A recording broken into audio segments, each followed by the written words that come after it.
ये है आज की आधुनिक अयोध्या। तो चलिए इसे गहराई से जानने की शुरुआत करते हैं। बस अड्डा। राम मंदिर से 7 किलोमीटर की दूरी पर 14 बीघा जमीन पर 219 करोड़ की लागत से लखनऊ हाईवे पर नया बस अड्डा बनकर तैयार है। Railway station. मंदिर से 1 किलोमीटर की दूरी पर 240 करोड़ रुपए में नया रेलवे स्टेशन डिजाइन किया गया है। भविष्य में अयोध्या से दिल्ली, मुंबई, चेन्नई, बेंगलोर, पुणे, कोलकाता, नागपुर, लखनऊ और जम्मू जैसे शहरों के लिए विशेष रेलगाड़ियां चलाई जाएंगी।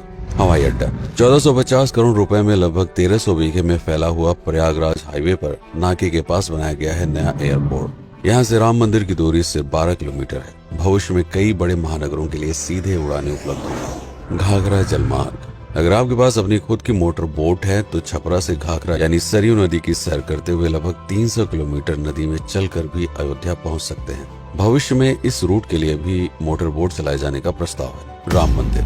अयोध्या के राम मंदिर की कुल कीमत है 1800 करोड़। पूरी तरह बन जाने के बाद अयोध्या का मुख्य आकर्षण होगा। राजस्थान के मशहूर मकराना के पत्थरों से आकार लेते इस मंदिर की अनुमानित उम्र होगी लगभग 1000 साल।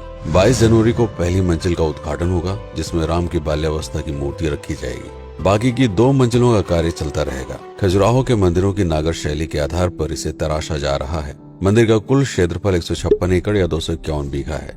हनुमानगढ़ी। राम मंदिर से लगभग 800 मीटर की दूरी पर स्थित है हनुमानगढ़ी। मंदिर के आवासीय परिसर को मिलाकर यह लगभग 52 बीघे में फैला हुआ है। मंदिर की 76 सीढ़ियां चढ़कर हनुमान जी के दर्शन के बाद ही राम मंदिर में जाने का विधान है। यह मंदिर अयोध्या शहर के ठीक बीच में एक ऊंचे टीले पर बना है। शहर की तरफ आने वाले आक्रमणकारियों के आने की सूचना यहीं से प्राप्त करके अयोध्या के राजा तक भेजी जाती थी। इतिहासकारों के अनुसार जितनी बार भी अयोध्या पर आक्रमण हुआ उतनी बार इस मंदिर को भी विध्वंस झेलना पड़ा। हालांकि सन्यासियों ने हर बार इस मंदिर को फिर से खड़ा किया। आज यह मंदिर रामानंद संप्रदाय और निर्वाणी अखाड़े के अधीन है। राम की पेड़ी। अयोध्या को सरयू नदी की भयंकर बाढ़ से बचाने के लिए इस बांध का निर्माण किया गया था, जिस पर श्रद्धालुओं के स्नान के लिए कई घाट बना दिए गए थे। इतिहासकारों के अनुसार जितनी बार भी बांध टूटता था, सरयू का पानी अयोध्या की गलियों में घुस आया करता था। इसी बाढ़ से बचने के लिए पूरे अयोध्या में जगह जगह पर ऊंचे टीले बनाए गए थे, जैसे राम टीला, हनुमान टीला, लक्ष्मण टीला। आज ये बांध अयोध्या का मुख्य पर्यटन स्थल बन चुका है। हर दीपावली पर यहाँ लाखों दिए जलाकर रामायण की उस घटना को उत्सव के रूप में मनाया जाता है जब श्री राम अयोध्या वापस लौटे थे। अयोध्या के कई बार उजड़ने के पीछे एक कारण इस नदी को भी माना जाता है। हालांकि इसी नदी की वजह से यहाँ पर गन्ने की खेती बड़े स्तर पर की जाती है। लता मंगेशकर चौराहा। नया घाट और बस स्टैंड के पास ही अयोध्या का मुख्य चौराहा 6.7 करोड़ रुपए में बनकर तैयार हुआ है। पद्मश्री से सम्मानित राम सुथार जी ने 2 माह के कठिन परिश्रम के बाद इस 40 फीट लंबी वीणा को आकार दिया। 14 टन की इस वीणा को लता जी के स्मृति चिन्ह के रूप में यहाँ पर लगाया गया है। इसीलिए इसका नाम नया घाट चौराहे से बदलकर लता मंगेशकर चौराहा कर दिया गया है। धर्मपथ। नया घाट से कुछ पहले सड़क के दोनों तरफ 30 फीट ऊंचे 40 सूर्य स्तंभ लगाए गए हैं, जिसे धर्मपथ का नाम दिया गया है, जो श्री राम के राजकुल सूर्यवंश का प्रतीक है। दशरथ समाधि स्थल। नए बस अड्डे के बगल से एक पतली रोड कछार से आगे बढ़ते हुए लगभग 12 किलोमीटर दूर ले आती है दशरथ समाधि स्थल, जो बिलहर घाट पर मौजूद है, जिसके बारे में मान्यता है कि यहाँ पर राजा दशरथ का दाह संस्कार हुआ था। राम मंदिर के साथ ही इस जगह को भी पर्यटन स्थल के रूप में विकसित किए जाने की योजना पर कार्य चल रहा है। भरत कुंड। अयोध्या से 15 किलोमीटर दूर है नंदीग्राम। यहाँ मौजूद तालाब को भरत कुंड कहते हैं। मान्यता है कि इसी जगह से भरत ने पूरे अयोध्या का राज कार्य संचालित किया था। पर्यटकों के लिए इस स्थान को भी विकसित किया जाएगा। गुप्तार घाट। राम की बेड़ी से सरयू नदी के किनारे चलते हुए 10 किलोमीटर दूर स्थित है गुप्तार घाट। ये कैंट एरिया में पड़ता है। इस जगह को श्री राम के जल समाधि के रूप में महत्व दिया जाता है। इसके अलावा अयोध्या नगर में हर गली में कई विशेष मंदिर हैं, जिनकी अपनी मान्यताएं हैं, कथाएं हैं, विशेषताएं हैं। पूरी तरह से विकसित हो जाने के बाद नई अयोध्या को पूरी तरह से जानने के लिए, इसका आनंद लेने के लिए कम से कम 3 दिनों तक यहाँ रुकने की आवश्यकता है। देश विदेश से ज्यादातर पर्यटक भारत आते हैं उत्तर प्रदेश में आगरे का ताजमहल देखने और प्राचीन नगर काशी और सारनाथ घूमने। प्रश्न ये है कि अयोध्या घूमने और श्री राम का मंदिर देखने के लिए भला विदेशी क्यों आएंगे? और इसका कारण है भारत में लिखी गई राम कथा की सबसे पहली और प्राचीन पुस्तक रामायण। भारत में रामायण के अलावा कंबोडिया में रीमकेर, थाईलैंड में रामकियन, जो कि वहाँ की राष्ट्रीय पुस्तक है, इंडोनेशिया में ककनिक, नेपाल में भानुभक्त रामायण जैसी पुस्तकों में वाल्मीकि की रामकथा से प्रेरणा लेकर इसे अपने अपने देश की संस्कृत के हिसाब से फिर से लिखा गया है। पात्रों के नाम, कुछ नई घटनाओं के अलावा मूल रामकथा सभी में एक जैसी है। इसके अलावा भारत में ही रामकथा को लेकर संस्कृत में 7 संस्करण, हिंदी में 3 संस्करण, गुजराती में 47, उड़िया में 14, तेलुगु में 5, कन्नड़ में 4 और अन्य भाषाओं में लगभग 17 संस्करण मौजूद है। इसके अलावा लिखे गए नाटक, कविताएं आदि को भी अगर मिला दिया जाए तो इस दुनिया में 300 से अधिक तरह से राम कथाएं बार बार लिखी गई हैं। इन सभी राम कथाओं पर कई विशेषज्ञों ने समय समय पर अध्ययन किया और अपने विचार दिए।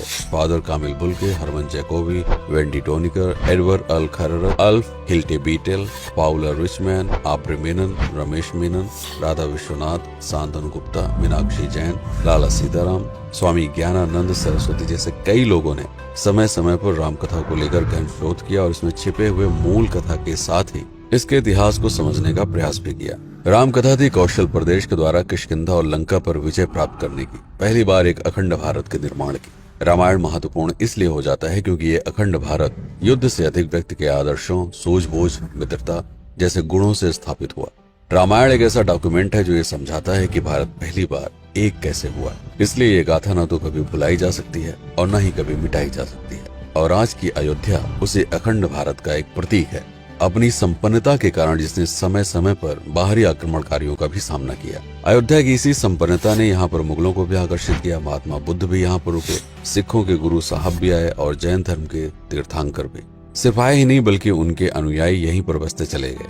अयोध्या कितनी बार बसी, कितनी बार उजड़ी, इसके बारे में बहुत अधिक प्रमाण उपलब्ध नहीं है। सूर्यवंश के पतन के साथ ही अयोध्या का भी पतन होता रहा। बीच में कई सौ सालों तक अयोध्या मानो विलुप्त सी हो गई। इसका कारण क्या था, इसका कोई प्रमाण नहीं है। अयोध्या को फिर से खोजकर उसे स्थापित करने में बार बार राजा विक्रमादित्य का नाम आता है, लेकिन विक्रमादित्य एक उपाधि है जिसे कई राजाओं को दिया गया था। तो ये कहना मुश्किल है कि किस कालखंड के कौन से राजा ने ये कार्य किया। कुछ विशेषज्ञों का मत है कि यह काम उज्जैन के राजा विक्रमादित्य ने किया होगा।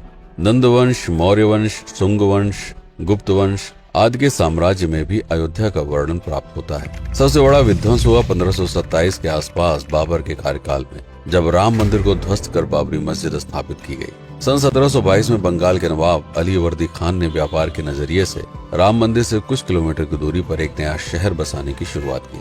1730 में अवध के पहले नवाब सादत अली खान ने इसका नामकरण किया फैजाबाद। इन्हीं के उत्तराधिकारी सुजाउद्दौला ने इसे अवध की राजधानी बनाई। 1775 में अवध के चौथे नवाब असफुद्दौला ने फैजाबाद की जगह लखनऊ को अवध की राजधानी घोषित की। रावण अहंकार का प्रतीक और श्री राम विनम्रता के सूचक। सत्ता में आने के बाद हर व्यक्ति को यह बात हमेशा ध्यान में रखनी चाहिए, सिर्फ रंग रोगन और पत्थर लगवाने से राम राज्य नहीं आएगा, बल्कि जिस दिन स्कूल, अस्पताल और सरकारी संस्थानों से भ्रष्टाचार खत्म होगा, लोगों का मुफ्त इलाज और अपनी भाषा में उच्च शिक्षा उपलब्ध होगी, उस दिन भारत उस पायदान पर खड़ा होगा जहां कभी हम हुआ करते थे।